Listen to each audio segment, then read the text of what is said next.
Welcome back to Raptor-One. Raptor-One, Voyagers of the Stars. Season 2, Chapter 18. Mischief in the Drift. A rare pause. Gray River flowed calm, its corridors wide and unclaimed. For once, no whispers pressed against the hull, no lean-right threads searching for posture. It was a pocket of safety, a rare gift. Saran, after long consideration, declared, "Stand down. One watch. Rest." The crew didn't need to be told twice. Galley games. The galley turned into their playground. Varric set a pot on the burner, claiming he was perfecting his stew. Within minutes, the smell had half the crew pretending to faint dramatically. Cyrus narrated the entire affair like a live broadcast, lens powered down, but hands gesturing wildly. Behold, the culinary crime scene. Billions would be tuning out by now.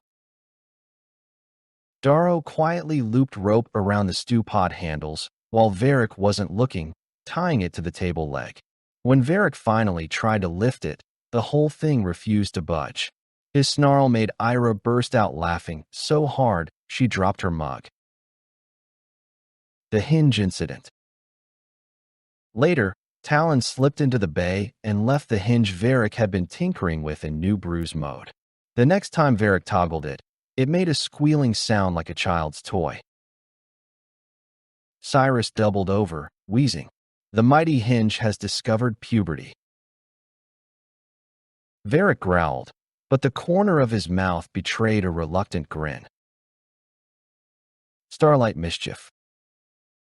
In the blister, Ira used chalk to draw absurd constellations across the viewing glass. The Great Spoon, Varric's missing patience, and one labeled simply Chiron's smile. Chiron walked in, saw it, and muttered, "That's optimistic."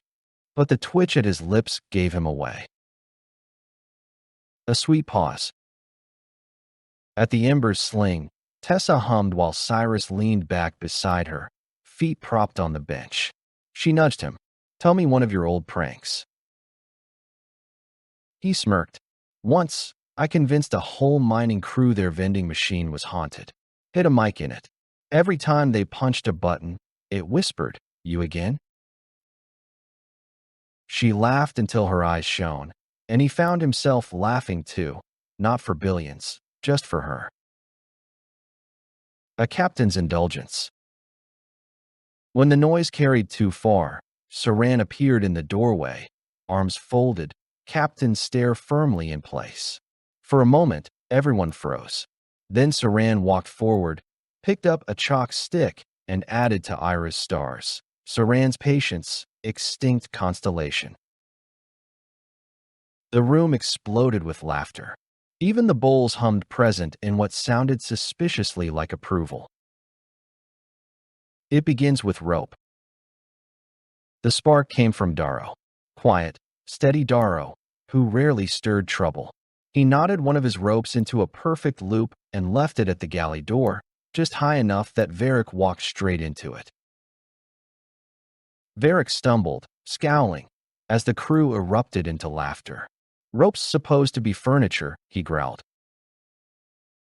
"Furniture can still trip you," Darrow said, stone-faced, and sat back down. That was the opening volley. The hinge strikes back. Varric retaliated. He tinkered with Talon's timing slate while they weren't looking, adjusting the resonance so that when they scratched a line, it squealed like a rusty hinge. The first time Talon tried to sketch, the sound was so pitiful that Cyrus collapsed to the floor, laughing. The legendary maker reduced to squeak art. Talon smirked despite themselves. "I'll remember that." Chalk warfare. Ira turned the blister into her battlefield. She drew caricatures across the viewing glass. Varric, exaggerated with arms the size of corridors. Chiron, frowning so deeply his head nearly folded in half. Cyrus, holding a giant live now sign above his head. When the crew saw them, laughter filled the hall. Even Chiron, after glaring, finally muttered, "At least she got the frown right." The captain caught. Saran tried to maintain composure, watching the chaos unfold with the captain's practiced stare. But Cyrus spotted their chance. While Saran leaned over the slab, Cyrus swapped their usual tea with Varick stew. The captain took one sip, froze, and set the mug down with the calm of a bomb technician. "Whoever is responsible," Saran said evenly. "Pray I never find out." The crew roared. Even Saran's lips twitched before they left the room. Escalation. Soon, sides began to form. Darrow, Tessa, and Cyrus, masters of distraction and subtle swaps.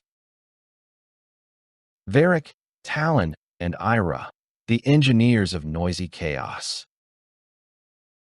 Chiron declared himself neutral, then slipped a chalk star labeled Captain's bald spot onto the blister when no one was watching. The laughter grew louder with each round. The bowls hummed present like amused referees, and even the ember pulsed warm, as though approving the harmless rebellion. A truce of exhaustion. Eventually, rope knots hung from the ceiling, chalk doodles covered the blister, and the galley smelled faintly of stew and burnt tea. The crew lay scattered across benches and chairs, laughing too hard to continue. Saran reappeared, looked over the battlefield, and sighed. "You've all proven yourselves unfit for command." "Good," Cyrus grinned, still breathless. "That means we get another day off." This time, even Saran laughed. The dare. By the time most of the pranks had wound down, the crew was sprawled in the galley like children after a festival. Someone, Cyrus, naturally, decided the night wasn't done. "One round of dares," he declared. "Harmless, hilarious, and if you back out, you have to drink Varick's stew." Groans filled the air, but no one walked away. The stew punishment was too terrifying. Foolish bravery. Ira went first. Darrow dared her to hum in Autom cadence. She managed half a beat before dissolving into laughter, clutching her copper slate like a shield. Varick dared Talon to carve "I love hinges" into their slate. Talon smirked and scratched it in huge letters, then promptly struck it through like a bad timing mark. Cyrus ended up with the worst. Tessa dared him to give a dramatic speech in total silence. He pantomimed heroism, arms sweeping grandly, then tripped on Darrow's rope and collapsed onto a bench. The crew howled. The prank that backfired. Chiron, quiet through most of it, finally smirked and slipped extra chalk into Cyrus's pocket while no one was looking. Later, when Cyrus leaned on the blister glass, the chalk burst, smearing his hands white. "Behold," Ira announced, giggling, "the great ghost of Grey River." Cyrus leaned into the act, moaning dramatically, "Witness me." Then he sneezed, covering himself and Tessa in chalk dust. Both froze, then broke into helpless laughter.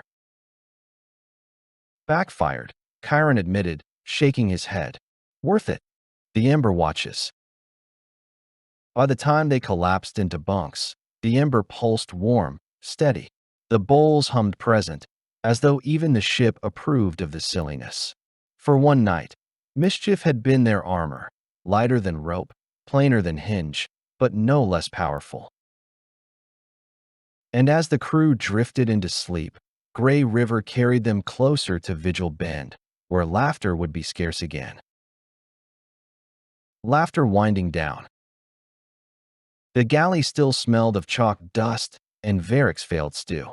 Cyrus, streaked white across his nose, lay draped dramatically across a bench while Tessa half-heartedly tried to brush him clean. Ira doodled lazy stars on her slate. Darrow coiled rope into something resembling a lopsided swan, and Talon sharpened a timing mark only to strike it through before it could become habit. Even Chiron, the last to give in, chuckled under his breath at the memory of Cyrus's ghost performance. For the first time in weeks, the ship felt young. The ember pulsed once, as though it approved. The shift in the air. But then, silence. Not the warm kind that settles after laughter, but the heavy kind that presses against the skin. The bowls, which had been humming faintly with amusement, dropped into stillness. The ember dimmed, not fading but holding its glow tight, like a candle pinched between fingers. Ira sat up straighter, slate forgotten. Do you feel that? Varric toggled the hinge without thinking. The sound came out warped, as if the air itself had bent around it. A new voice. From the far side of the hull came a sound, faint, distorted, but deliberate. Not a hymn, not a march.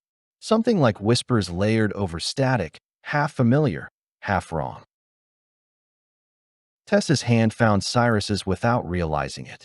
It's not Cantor. It's something else.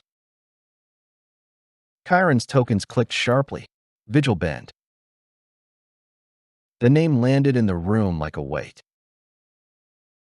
The warning. The whisper shifted, became words, just enough to chill the blood. Who watches, keeps. Who keeps, commands. Who commands, endures. Darrow's rope slipped from his hands, the unfinished swan unraveling into a mess of coils. Saran stood, Captain's stare fully returned. Playtime's over. This is our warning. Vigil Bend doesn't test song, it tests loyalty. The ember flared once in grim agreement. Closing the chapter. The laughter lingered in memory, but the ship was already colder, heavier. Raptor-One had drifted into Vigil Bend's shadow, where mischief could no longer shield them. Tomorrow would demand more than jokes. Tomorrow, the primer would ask them to choose sides. Thank you for listening. If you would like to be notified about upcoming releases to the Raptor-One series, please subscribe. This has been a Bad Karma Drone production.